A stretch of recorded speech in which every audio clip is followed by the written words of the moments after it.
안녕하세요. 신앙놀이터 유주영 목사입니다. 어, 되게 또 오랜만에 인사를 드리게 되네요. 마음 같아서는 좀 빨리빨리 올리고 싶은데, 이게 확실히 쉽지 않습니다. 이게 버릇된 것 같아요. 뭐 시작할 때마다 이런 얘기하고 그러니까 좀 그렇긴 한데, 영상은 어떻게든 제가 최대한 일주일에 하나라도 올리려고 노력해보고 있어요. 왜 그러냐면은, 저도 이제 그 다른 암이신 분들의 기록 이런 걸 보는데 영상이 또 너무 안 올라오면은 약간 안 좋은 그 뭐랄까요? 걱정을 하시는 분들도 많이 생길 것 같더라고요. 사실 제가 좀 그랬어요. 왜 이분은 영상이 더 이상 안 올라오지? 막 이러면은 그러고 있다가 이제 나중에서야 뭐 댓글 통해서 이제 안 좋은 소식을 알게 되거나 이런 경우들도 많아서 꾸준히 뭐 매번 뭐 더 많이 올리고 싶죠, 사실은. 그렇게는 어렵더라도 생존 신고 꼭 하도록 하겠습니다. 항암 얘기를 안 할 수가 없죠. 힘들긴 힘듭니다. 여러 가지가 있는데 이제 다시 시작한다는 거. 그래서 이게 언제 끝난다, 몇 차까지 하세요라고 많이 물어보는데 기약이 없어요. 지금 4회차 들어왔는데 뭐 40회차까지 가는 사람도 있다고 합니다. 그리고 최근에 이제 뭐랄까요? 이 토하는 부분, 이제 구토하거나 이런 부분들은 또 약을 좀 바꾸면서 잘 잡았어요. 근데 이제 하나 성공하면 또 하나 뭐 이상한 게 나오는 것처럼, 이 구내염이라 그러나요? 하루 사이로 뭐 이렇게 입안이 많이 헐고, 뭐, 목 넘김도 힘들고, 뭐 이런 것들 아직 좀 있는 것 같아요. 그런데 이제 이 항암이 참 어려운 게, 지금 제 상황은 그래요. 언제 끝날지 알 수 없다는 게 참 어렵고, 그리고 전에 말씀드린 것처럼 하다가 내성이 생겨버리면 굉장히 곤란해지는 거죠. 그래서 어떤 분들은 진짜 뭐 잘 되다가 내성 생기는 바람에 굉장히 힘들어지신 분들도 있는데, 그게 언제인지를 알 수 없다는 거. 그래서 기도하는 거죠, 뭐. 사람들이 왜 그런 어떤 불안과 아픔 속에서 잘 견디냐고 하는데, 저는 좀 분리하려고 합니다. 저랑 어머니랑 이렇게 얘기하면서 하는 얘기인데, 그냥 안 좋은 생각은 아예 내려놓는 겁니다. 뭐 안 좋은 일 생길 수 있죠. 근데 그건 또 그때 가서 다시 기도하면서 가면 되는 거고, 이 안 좋은 쪽의 생각을 분리하는, 제가 그런 걸 좀 잘해요. 분리하는 그런 어떤 기술이 있는 거죠. 왜 이게 되냐? 당연히 신앙의 힘이죠. 저는 항상 생각합니다. 수고하고 무거운 짐진 자들아 다 내게로 오라. 내가 너희를 쉬게 하리라. 예수님이 그러면서 멍에에 대한 얘기를 해주시거든요. 그 이스라엘의 멍에는 두 마리의 소가 하나의 짐을 같이 짊어지는 구조. 그래서 제 짐, 저의 아픔과 힘듦 이런 거는 저만의 문제가 아니라고 생각을 하고 있습니다. 분명 주님도 나의 아픔을 그리고 나의 고통을 같이 짊어져 주신다고 생각해서 그래서 안 좋은 생각들 최대한 내려놓을 수 있는 것 같아요.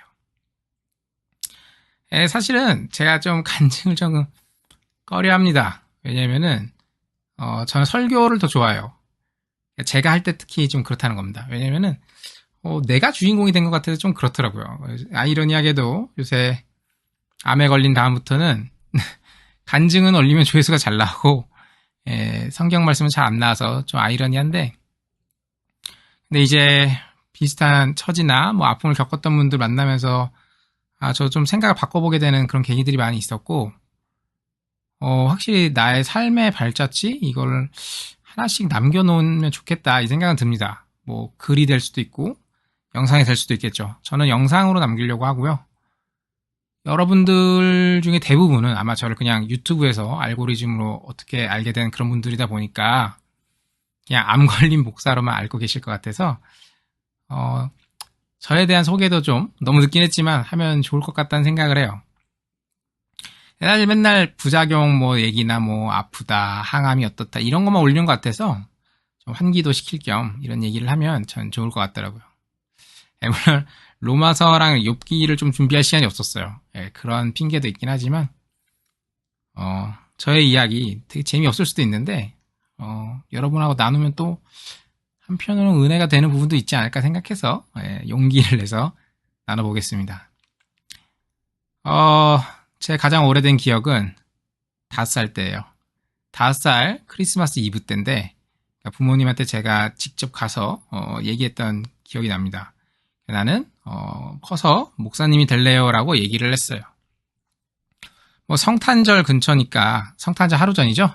사실상 뭐 5살이라기보다는 6살이 더 맞을 수도 있는데 야 어떻게 5살짜리가 갑자기 그런 결심을 하느냐 모르겠어요. 저는 제가 얘기한 것까지는 기억이 나고 왜 그런 말 했는지까지는 기억이 안 나요. 그래서 아마 그냥 뭐 앞에 서서 뭐 말하는 목사님이 좀 멋있어 보여서 그랬을 수도 있을 것 같아요. 그래서 어쨌든 제 장래희망은 그때부터 목사님이었고 뭐 그때는 뭐 선교회라 그러나 뭐 그런 어린이집 비슷한 것도 갔었고 유치원도 다니고 했는데 항상 제 장래희망 쓰는 거에는 목사님이라는 그 장래희망이 써 있었어요. 초등학교 때도 마찬가지고. 그러니까 저는 외길 인생입니다. 아주 어려서부터 지금까지 쭉 그 길만 갔어요. 당연히 뭐 담배는 펴본 적도 없고 술도 뭐 성찬식 때 포도주 뭐 그거 말고는 먹어본 적이 없는 것 같아요. 소주 어떤 맛인지 모르고요. 맥주도 모릅니다. 솔직하게 고백하자면 조금 궁금하긴 해요. 한 번도 마셔본 적이 없기 때문에 모르죠. 나중에 다 회복되고 뭐 뭔가 다른 교단으로 간다거나 아니면 뭐 논알코올을 뭐 접한다거나 어쨌든 한국에서 제가 지금 속해 있는 교단에 있는 동안에는 앞으로도 뭐 입에 댈 일은 없을 것 같습니다. 왜냐면 그걸로 인해서 또 시험 드는 분들이 분명히 계실 수 있기 때문이죠. 어쨌든 저는 클럽 안 가봤어요. 그냥 신학대학교 가서는 열심히 공부했습니다. 머리가 그렇게 좋은 편이 아니었기 때문에 그냥 최선을 다하는 수밖에 없었어요. 그러면 여러분들 그런 생각 하실 거예요. 와, 그럼 5살 때부터 목사의 꿈이 있었으면 쟤는 되게 얌전했겠다 이런 생각 하실 수 있는데 절대 아니죠. 저를 아시는 분들은 완전 하나님의 은혜라고 생각합니다. 왜냐면 교회에서 제일 떠드는 애가 저였기 때문이죠. 제 기억에 남는 게 초등학교 2학년 때인데 여자 전도사님 앞에 반이었어요. 설교하는데 바로 앞이었는데 제가 이제 친구들을 하고 막 선동하면서 뭐 같이 엄청 떠들었던 기억이 납니다. 얼마나 떠들었냐? 6개월 동안 떠들었어요. 하필 설교 시간에. 야, 제가 나중에 뭐 전도사 되고 생각해보니 진짜 난 나쁜 놈이었겠다 이 생각이 좀 듭니다. 6개월까지 참으신 그분도 대단한 것 같아요. 참다가 저를 따로 부르시더라고요. 끝나고 잠깐 자기 좀 따라오라고. 제가 직감을 했습니다. 드디어 이날이 왔구나. 나 엄청 혼나겠구나. 생각을 했는데 그분이 기도실로 같이 가더니 저를 위해 기도해 주시더라고요. 그래서 저는 혼날 줄 알았는데 저를 위해 기도해 주시는 그 따뜻한 마음이 너무 감사해서 그냥 엄청 울었던 그 기억이 나요. 그래서 그때부터 좀 얌전해졌죠. 여전히 뭐 장난꾸러기였지만 그래도 뭐 교회 봉사, 성가대도 3학년부터는 열심히 했고 그렇게 저는 딱히 뭐 특별한 게 없이 잘 살았던 것 같아요. 그냥 그 길로. 그러면은 이제 그런 생각을 하실 거 아니에요. 그럼 고비가 한 번도 없었냐? 있었죠. 저 크게 보면 2번의 고비가 있었던 것 같아요. 한 번은 그 유명한 중2병, 중2가 걸리면 생기는 병인데 사춘기가 너무 세게 오죠. 뭐 저도 마찬가지였습니다. 그리고 중학생 애들한테 다 그런 거 한 번씩 물어보시면은 다 손들던데 혹시나 한번 뭐 자살이나 이런 거 생각해 본 적 있냐? 뭐 사춘기 때 아니면 내가 왜 사냐 이런 거 생각해 봤냐? 하면 생각보다 애들이 많이 고민합니다. 저도 그랬어요. 뭐 목사 되겠다는 애가 뭐 그런 생각을 하냐? 저도 지금 보니까 좀 웃겨요. 야, 뭐 장래희망에 목사님 써있고 교회 다니긴 했지만 지금 생각해보니까 그거 그냥 교회 다닌 거고 그냥 뭐 목사님 멋있어 막 이런 정도 다닌 거지 그리스도인은 아니었던 것 같아요. 그냥 교회를 좋아했던 아이 그 정도였던 것 같습니다. 제 간증을 좀 꺼리는 이유 중에 하나가 있는데 그 간증에 좀 멋있는 스토리가 많잖아요. 다른 분들 간증 보면은 뭐 청소년 집회를 가서 뭐 나를 위해 헌신해 주시고 기도해 주신 뭐 선생님, 목사님 이런 분들을 통해 뭐 내 삶이 변했습니다. 이런 게 있는데 저는 좀 다릅니다. 생각해보면 나는 왜 그때 이제 뭐 삶의 의미가 없어서 막 죽고 싶다 이런 생각을 했나? 그럼 그때 진짜 죽을 정도의 용기가 있었나? 그렇지는 않았던 것 같아요. 근데 이제 그냥 정말 그 시절에 사춘기를 겪는 애들이 한 번씩 하는 그런 고민이었던 것 같습니다.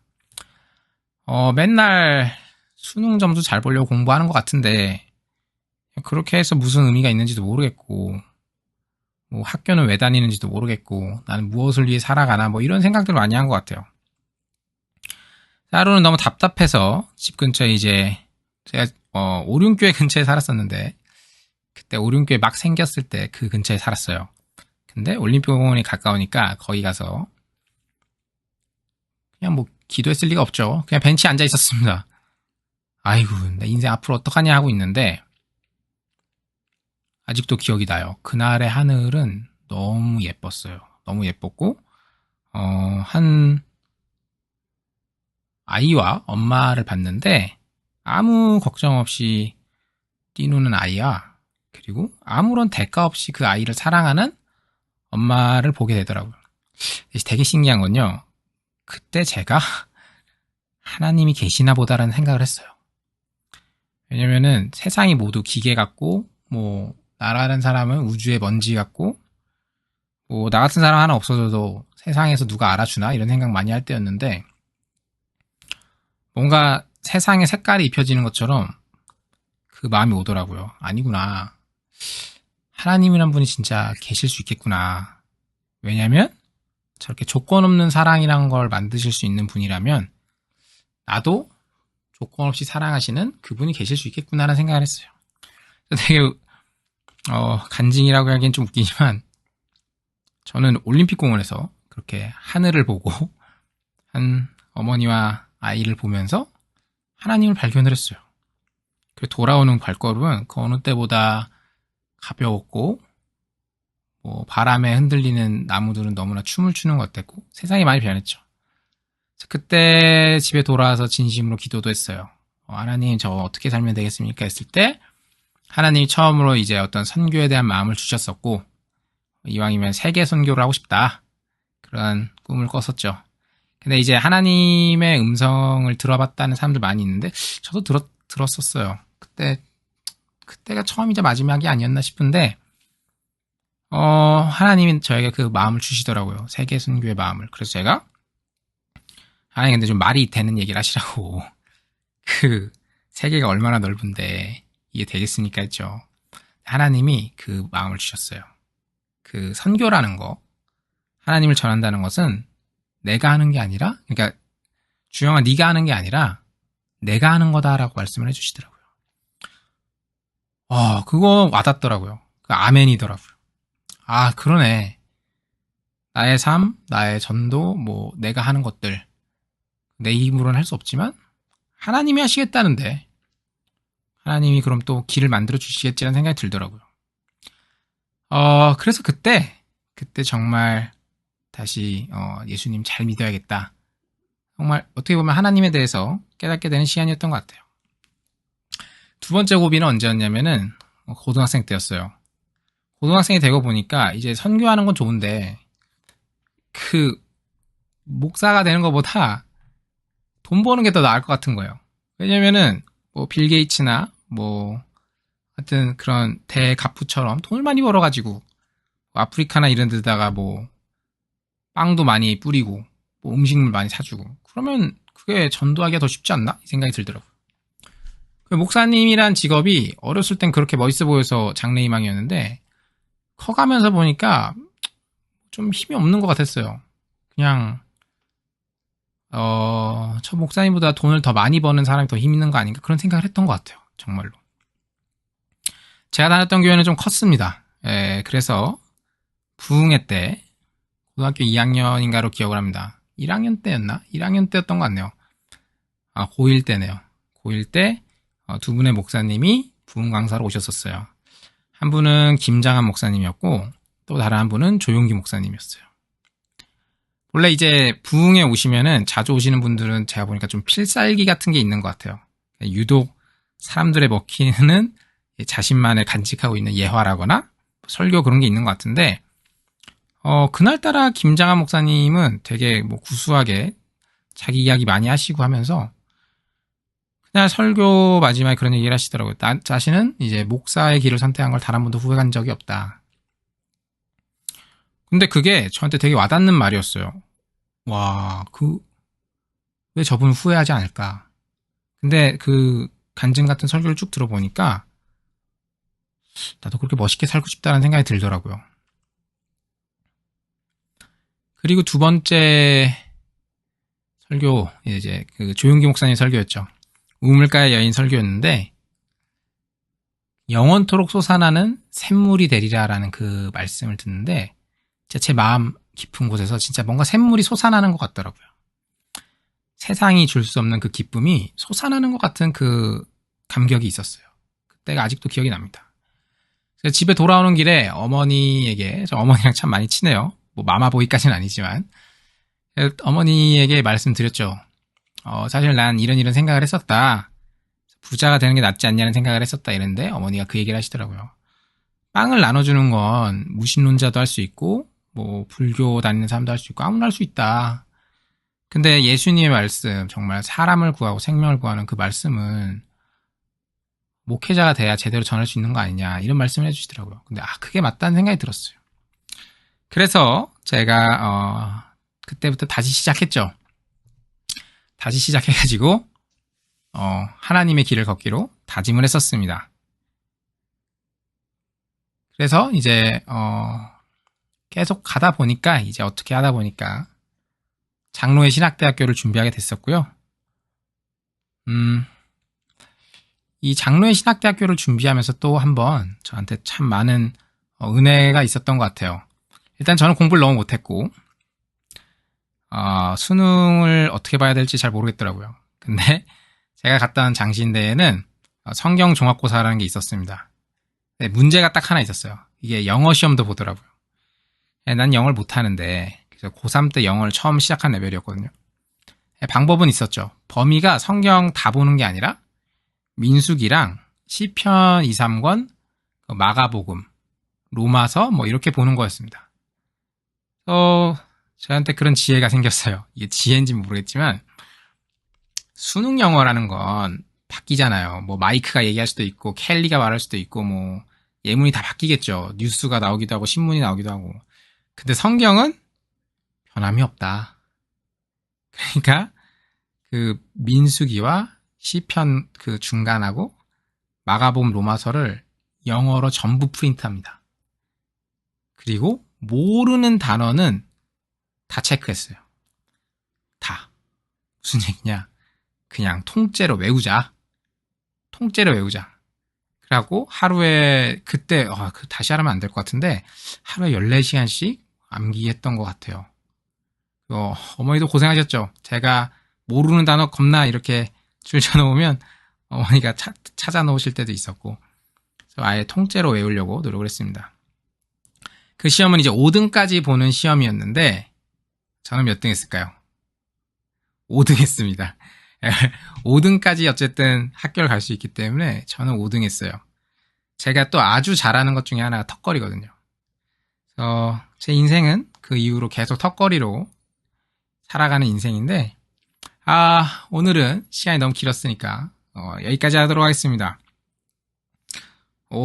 재밌으셨을지 잘 모르겠어요. 근데 뭐 재밌으셨으면 또 이후에 어떤 고난들 뭐 학교 다닐 때는 정말 영광의 순간들이었던 것 같고 군대 가면서는 정말 생지옥을 한번 겪었던 것 같고 그런 또 일들이 있는데 그런 것들도 기회가 되면 나누고 싶네요.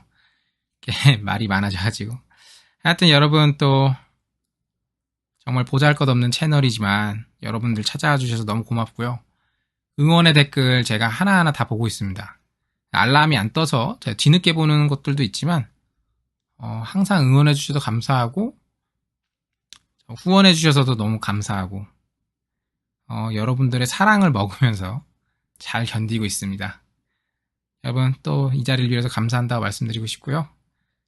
재밌으셨다면 또 댓글 남겨주시면 제가 이 다음 편도 한번 제작하는 걸 고민해 보도록 하겠습니다. 네, 오늘 여기까지입니다. 또 다음에 뵙겠습니다. 감사합니다.